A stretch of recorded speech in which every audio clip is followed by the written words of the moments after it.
Come on. The voice was distant but still clear. You're dragging your feet. You didn't have to come. You wanted to. So let's go. Her voice had irritation to it, almost offensive. I groaned and steadied my pace, walking only a bit faster. I'm coming, Seline. Jesus Christ, I snapped back. The gravel under my feet was starting to kick up with dirt and small rocks as I quickened my pace even more. When I finally came around the long, winding driveway, I saw it. It wasn't some huge mansion or asylum. It wasn't an old, rickety cabin either. Just a 2-story, forgotten suburban home. It didn't scream haunted or scary. It seemed like a normal, abandoned home. Paint was chipping. Weeds had overtaken the surrounding landscape, and the stairs leading to the front door no doubt had mold growing within the wood. The roof wasn't in terrible shape, but it was obviously missing more than a few shingles. There was no doubt there was water damage somewhere. I took out my camera and positioned it to fit the entire house into the frame. That's when I saw her, Seline. She was upstairs looking at me through the window farthest to the right. She wasn't smiling or waving. She was crying. Her pained, tear-stained face stared back at me through my lens. Her mouth moved, and though I couldn't hear her, what she said was obvious. I'm so sorry. I winced and pulled my camera away from my face. Well, what do you think? A once annoyed Seline now had lightened her tone. She sounded cheerful and full of hope. We're only here for 24 hours. We should get started. I tried to match her tone, but I just couldn't. I was always the skeptic. Science could explain anything. At least, that's what I had always told myself. Seline has been my best friend since middle school. She was 2 years older than me, but we somehow found friendship when we attended the same high school lecture about the aspects of the human brain. It was optional. There were 5 students there, including us. Afterwards, we got to talking about why we were there. Our interests are similar, but the complete opposite. She confessed she wanted to know more about the spirit world and how we can access it, how we could possibly open our brains to so much more. I, on the other hand, wanted to know the physics behind such a phenomenon. I wanted answers, not more questions. I wanted to know what tricks the brain into thinking there is something known as a ghost. I needed to know. Is there life after death? Where does our energy go, since energy cannot be created nor destroyed? When I graduated college with a PhD in quantum and particle physics, I felt like I knew everything, but I knew nothing. So many questions left unanswered. Years of studying ahead of me, after years of studying. Seline never went to college.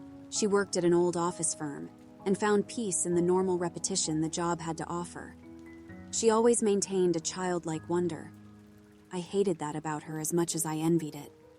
I spent my entire life trying to know, and she spent hers on trying to wonder. I sometimes wanted to forget my studies and become just as oblivious.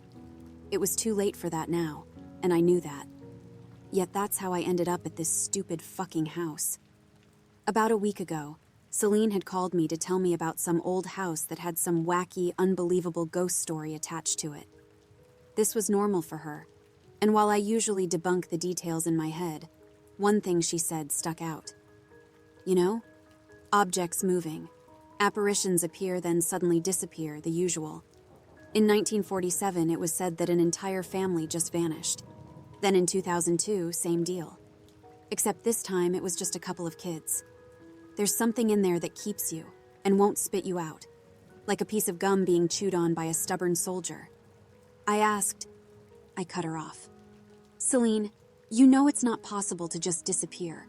You're acting like Houdini lives in that house, which were only illusions. It was never magic. I tried to keep my tone light. Well, whatever, Professor. Celine's agitation always stung like the bitter cold was blowing against my face.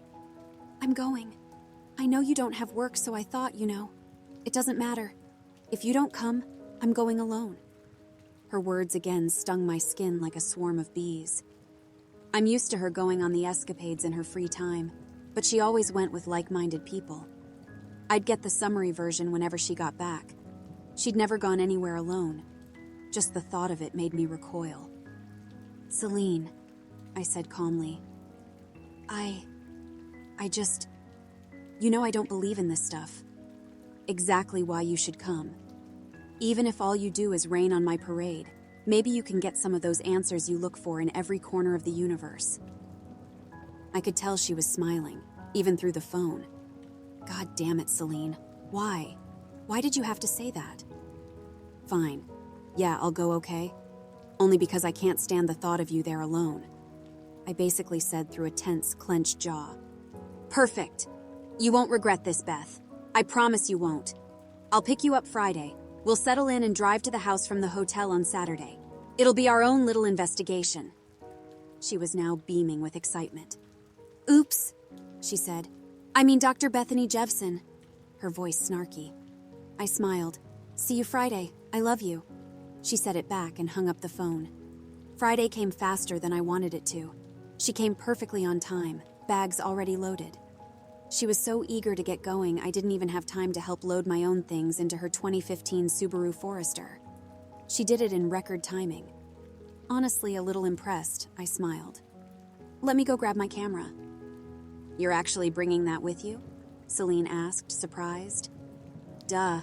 I don't just solve equations and challenge theories. I have other hobbies. I said this knowing it was only a half-truth. The camera is the lens into the soul, right? It only seems fitting. She gave me that look. The look that says, you're crazy, but you're right. I got that look a lot. But from her, it felt endearing. It was warm, like a hug, but with words instead of physical touch. Then she smiled. Well, all right then. Grab it and let's go. The hotel she picked was about 4 hours away, and the house was about an hour away from that. Time seemed to fly right by on our way there. She told me about the bores of her job with a smile, and countless rumors of other locations she'd been studying in her spare time. As two only children, she was the closest thing I ever had to a sister. Two polar opposites intertwined for life. We didn't see eye to eye on almost anything.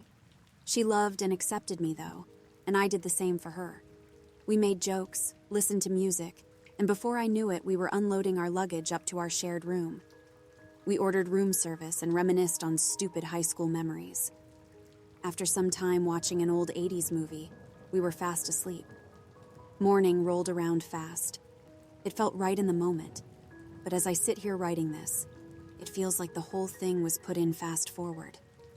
I guess I did feel the same way in the moment, but I pushed it far back. I wanted Seline to be happy. The last thing I wanted was a gut feeling to ruin this little adventure of hers. I should have said something. I should have told her no. I should have said, no. I'm not going to sit here and write could-haves, should-haves, or would-haves. It's pointless. Seline was feeling sluggish, no doubt from the bottle of wine we shared the night prior. Though not feeling well, she put on a happy face. I could tell she was still incredibly, slightly irrationally excited. Are you ready? I heard her call out from outside the bathroom door. Yeah, I'm good to go. I opened the door and smiled. Can you drive? I kind of feel like shit. She held up the keys and laughed. Sure, I'll drive. Just don't mess up the directions, okay? I grabbed the keys out of her hands. Seriously, don't mess them up. I raised my right eyebrow at her and grabbed my camera. Everything we need is in my backpack. We're all set. Seline gave a slight pat on her backpack. All right then, I said. Let's go. The drive was relatively quick. It really only took about 45 minutes, and the whole time was spent with Seline giving me more details on the house. It was run of mill-haunting idealizations, something I've seen in many movies and read in plenty of novels. None of it shook me, as I silently explained away everything she said with science. I'd occasionally nod or give her a reassuring smile indicating that I was still listening. Then she asked me what I wanted to hear. The people that disappeared, what do you think about it? Don't go all scientist on me, just, what do you think? Her voice uncertain, almost scared. Something I didn't hear from her often. Seline was fearless despite her childlike demeanor. Seline, they probably moved without telling anyone. The kids, I hate to be a realist, but they either got lost in the woods out here or they were murdered. Before I could finish, she cut me off. Okay, then where are the remains then? Animals ate them? All of them? Everybody? She said, agitated. Well, no, just the kids that went missing. I wasn't there. But there's a reasonable explanation. I just don't know it yet. She never liked when I explained things away, but knew that's always how I'd answer. A few minutes of silence went by, and then the long, winding driveway came into view. Time to walk, she said. I drug my feet the whole way to the house. Celine's cheers of encouragement slowly faded to agitation. But when I finally saw the blue, peeling, weed-infested, dust-filled home, I felt nothing. No bad feelings, no good feelings, no intuition, nothing. It was just an old house. Until I saw Seline in the window, her face desperate, wet with tears. When I first saw it, I just shrugged it off as a trick of the lens and maybe a bit of underlying fear. But when I heard her cheerful voice behind me, I came crashing back to reality. Well? She asked me again. Well, we should get inside and get your stuff set up. We have a few of those body cams and an EVP recorder, and those other ghost hunting things you think you need. I was walking and talking at the same time, but didn't realize it until we were at the front door. You catch on so quick. She smiled. Yeah. Let's just go inside. The confidence in my tone took her by surprise. She shook her head and turned the handle. The door was unlocked and opened easily, something you wouldn't have guessed from looking at the outside. It was falling apart similarly to the outside, but felt sturdy. When you walked in, you were immediately greeted by stairs off to the right. A hallway running beside the stairs split off into 3 different rooms. Immediately to the left was the living area, completed by a few armchairs and a 3-seat sofa, a coffee table, a fireplace, an old bookcase, and other knickknacks. It was old. Everything was old. But otherwise, it looked like somebody lived here. The kitchen was the same, basically untouched but dusty and old. The bathroom was at the end of the hallway, almost under the stairs. There was medicine in the cabinets still. I became engrossed in the books that stood untouched in the bookcase when I felt a tug on my shoulder. I want to go upstairs. It was Seline. Okay, but you have to check some of these out later. It's incredible. I smiled. Every theory known to man is on this shelf. Possibly answers, but definitely more questions. I'll have to sift through everything. I closed a book I already had read before. Let's go upstairs then. When we reached the landing, it broke in both directions, making the hallway seem eerily bigger than it truly was. I'll go left, you go right. Seline burst with confidence. Being a skeptic, despite seeing what I saw when we first walked up, I wasn't scared. If Seline was scared, she sure didn't show it. I peered to the right. Seline, there's only one door to the right. She was already gone. She went into one of the 4 doors on the left side of the house. Guess I'll go check it out then. Finishing the rest of the thought under my breath. It was easy to open, but closed like the rest of the doors. The room swirled with dust and smelt of mildew. An old bed centered the room. The bed was made with a floral quilted blanket, sheets tucked in, and the pillows were neat and tidy. Across the bed sat an old vanity with an antique chair, a built-in closet directly to my left. And beside the window across the room sat a huge Victorian-style mirror. It didn't fit in with everything else. Every piece of this house felt old, antique, and vintage. This mirror was older than that. Older than the actual house. I was instantly attracted. As I made my way over, I peered through the old-timely floral curtains and stopped in my tracks. It was the window I saw Seline in, but this time I saw myself, camera in position. Seline was behind me trying to get my attention. She was once again crying, but I held my position. Her cries turned to desperate wailing. I never broke my position. It was deafening. But still, I never broke my stance. Seemingly hell-bent on capturing what I saw on the other side of the camera. When I pulled out my camera, I turned to look back, and it was once again an empty driveway. What the hell? I whispered under my breath. Maybe I really was losing it. No, spirits aren't real. None of this is real. Maybe my brain wants it to be. Maybe I do want to prove there's something bigger than us that we as a species have not yet been able to do so. I came here for answers, and it's giving me more riddles. Equations I'll have to solve. Once I finally pulled myself out of whatever that was, is when I finally pulled myself in front of the mirror. It was, at first, just a regular old mirror. Massive in size with beautiful woodwork that constructed itself as its frame. I have to capture this, I thought. Before I could even reach for my camera, my reflection started to change. At first, it looked like a normal mirror turning into a funhouse joke. Then all of a sudden, I was staring at my 8-year-old self. Why, Beth? Why did you let me die? Why did you let go of me, Beth? My eyes swelled with tears. I didn't let go. I never did. We just grew up. I said through the voice of a broken woman. Why did you kill me, Beth? The once sad voice of my innocent self turned to pure hatred and anger. You killed me! You hate me! I winced at the tone, which had turned into screaming. And just like that, my reflection had changed again. It was my mother. Darling, why are you looking for answers in the dark? Are you playing hide and seek? Her voice was mellow. Oh, my love, you know what you have to do. All the answers lie within. All you have to do is rip your heart out. I jumped. No, this isn't real. You're not real. Suddenly, I could hear my name getting closer and closer. One a distant call, now an alarming plea. I felt a hand touch my back. It was Seline. Beth, what the fuck? I've been trying to get your attention for 25 minutes. You just stood there, slack-jawed. I couldn't reach you. Are you okay? Her voice was shaken. Yeah, I'm fine. I guess this old mirror sucked me in. I mean, look how old it is. I tried to hide what I really felt behind a smile. Yeah, that looks really old.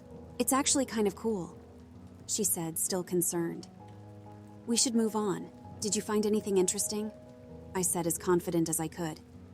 Actually, yeah, I did. I found a basement. A basement? You went back downstairs? No, she exclaimed. Actually, it starts upstairs. I raised my eyebrow. What? What do you mean it starts upstairs? She grabbed my arm and started to pull. Let's go. I'll show you. She opened up a door and we were greeted with a set of long spiral stairs. It started at the top floor, but by the time we reached the bottom, we were completely underground. There was obviously no electricity, so I used one of those heavy-duty flashlights, and she used a similar one. Check this out, she said. I could tell she was excited. The basement was a square, not too big, but not small enough to trigger claustrophobia. I followed her to the middle and shined my flashlight in all directions. What the hell is this? I asked her. It's a room full of mirrors. Actually, they're all the same mirror, like the one in the bedroom. They say mirrors are gateways to the spirit world, and I cut her off. Nope, this place is just a mind game. Stare at yourself long enough and you'll see anything, especially in the dark. I sighed. I'm going back up. Fine. I'm going to set up a camera here and try to communicate using EVP, she said. I could tell she was annoyed. Be careful, Seline. Don't trip on anything or stare at yourself too long. I rolled my eyes and made my way back up. To be completely honest, I just wanted to get the hell out of there. I was convinced I was seeing things, and I honestly worried for my mental health. I've always been a logical thinker. I've always explained away the otherwise unexplainable. I couldn't explain this other than it being a hallucination, or something I couldn't understand. Both, frankly, scared me to my very core. It rattled me. I wanted to call every professor I knew, but for right now, I'm in Seline's world, and I had to toughen up and be reasonable. When I finally made my way to the second floor, I immediately went back down the stairs that made sense. I noticed that directly beside the stairs, to the right when you walk in the door, was another room. It was the dining area. The room was quite large, with a big rectangular table that had 8 chairs evenly spaced around it. That's a big table for a family of 4, I thought to myself. They probably held dinner parties. There were plates set along with silverware and napkins, like someone was getting ready for a feast. but there was no food, only dust. The weirdest part of the room was that other than the furniture, it was empty. No decorations, no knickknacks, only a big Victorian mirror facing the dinner table, as though the people that were here watched themselves eat. It was, to say the least, weird as hell. I wasn't up to see myself in that mirror, so I took a photo and quickly left. That's when I heard Seline scream. It was a million miles away at first, like she was the house itself, or she was a million miles away from it. I couldn't tell if she was below me, above me, around me. I frantically ran up the stairs and stood at the top of where the basement started. Seline? No answer. Seline! My voice was desperate. Please answer me, Seline. Please. My voice started to trail off. I'm outside. Her voice was distant but closer this time. I bolted down the stairs and whipped open the door, except I didn't see Seline. I saw the house, mirrored. There was no outside. Seline, where are you? I can't get out. My voice was in full panic. I ran through the front door probably 12 times before my knees hit the floor. The bookcase that once held hundreds of books was empty. The dining table had turned into nothing but a plank of rotted wood. The furniture deteriorated every pass through. Seline, I started to cry. I'm upstairs. It was Celine's voice. I bolted up the stairs and realized there was only one door now. The door to the right. I slammed the door open, and there she was, looking out the window. I could tell she was crying. Seline, hey, what's wrong? What happened? Her face started to turn to look at me. She was now turning her head 180 degrees. Tears stained her face, but this time she was smiling. I'm not crazy. Ghosts are real. They even let me join them. Take my hand. Her voice was hers, but somebody else's. Her once blue eyes were now a deep brown, almost black. Her face had lost all of its color. Come here, Beth. Come here, Beth. Beth. Beth. Bethany. Each word came out more distorted than the last. Finally, she broke into an insane laugh. Don't you want to know everything? Her smile now so wide it almost reached her eyes. I slammed the door. No way was I going back down those stairs. At the same time, Seline was the most important thing right now. So I did, only to find the necklace she wore every day. It was a dainty golden cross that was given to her by her late grandmother. There was no Seline. There never will be. She made her choice. I walked back up the stairs and re-entered the only room the house had left for me. When I walked in, I expected to see Seline again, but instead, I was greeted with utter silence. I walked to the window, except this time, somebody I didn't know was behind the camera, and my parents were crying. I walked back over to the mirror. Just tell me what you want, I screamed at myself. Just tell me. Soon, instead of my reflection, it was Seline. I brought you here so you could solve something you wanted. This was never about me. You never cared about my dreams, what I wanted. I brought you here to make you happy, ungrateful. Her words were like daggers. Seline, that's not true. I love you. My voice pleading. And then just like that, I was staring at my younger self again. You killed me, Beth. Why? Was it worth it? Giving everything up just so you could know a fraction of knowledge? Was it worth killing me? Was it worth losing your innocence so you could put doctor in front of your name? I stood there, too stunned to speak. Then I saw my father. I raised a stick in the mud, daughter. Why couldn't we play dolls? Why couldn't we have played catch, book after book, family after knowledge? You've never loved anyone but yourself. Then finally, I saw my favorite professor. My poor, sweet Beth. You're so close to the truth. You've gotten so far. I'm so proud of you. All you have to do is take my hand, and I can show you every answer to every equation in the universe. Take my hand. Take it. I can show you. His spindly fingers came through the glass like it was water. So to whoever this finds, this is my last entry. I finally found the answers I'd been looking for my whole life. I'm sorry, Seline, Mom and Dad, my younger self, because at the end of the day, I am selfish. I did kill my younger self's innocence in the name of knowledge, knowing something bigger than me. My professor is going to show me. This house has taught me I knew absolutely nothing. I never did. I spent my whole life chasing a metaphorical ghost. But now I can finally prove everyone wrong. This is real. This is knowledge. All I have to do is reach for his hand and I will know everything.